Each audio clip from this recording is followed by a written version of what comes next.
very little. I knew nutrition was being given intravenously through TPN, parenteral nutrition, but there was never a proper discussion about what was involved in that and what the goals were behind it, other than they needed nutrition. I knew that, but I didn't know all the elements of it. And I think if I had known, I would have felt more empowered, and I would have, understood what needed to happen, what he needed to gain, et cetera, et cetera. So I was given information as far as your child's being fed, but I wasn't given information about why was that, the importance of that, and what else was needed for that, and what our goals were for that. So it was kind of like a hit or miss, partial information and not the full picture.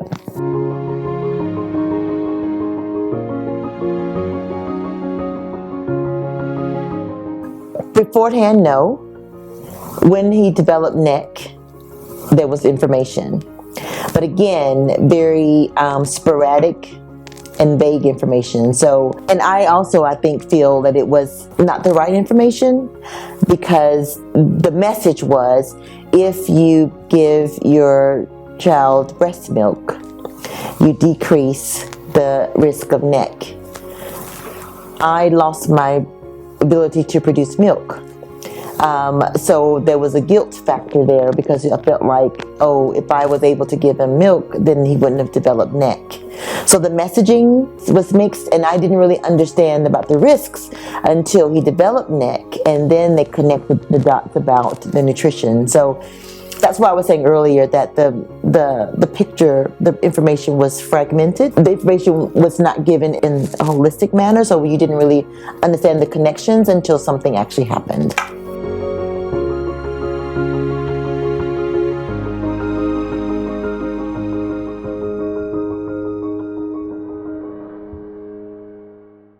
Yes. So when we left the NICU, he still had lots of gastrointestinal problems, because when he had NEC, he had to have a colostomy.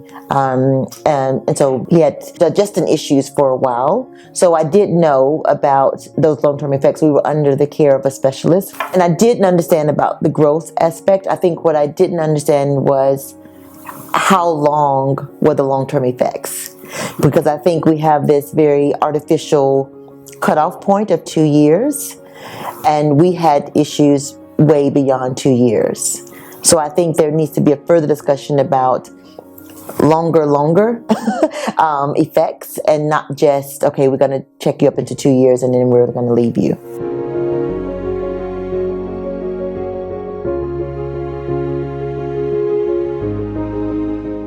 Oh, definitely. Knowledge is power. And, it was almost like nutrition was something that was happening out of sight. He had TPN, and at some point his veins collapsed, so they had to shave his head to put it in his head to get nutrition. But all of that was happening kind of around everything else.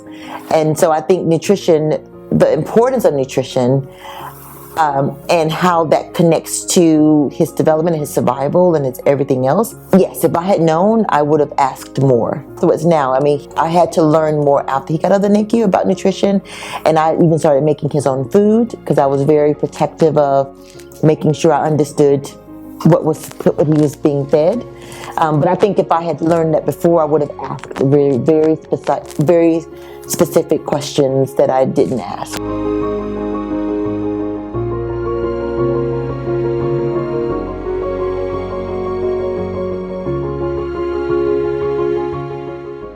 Understand that parents are parents, and parents are the experts, and all they need is just that extra information, and that you can work collaboratively together as a team. So you as a physician, or you as a nurse, or you as a midwife, you're providing your expertise, and then the parents providing their expertise, and you have to work together for the support of that child.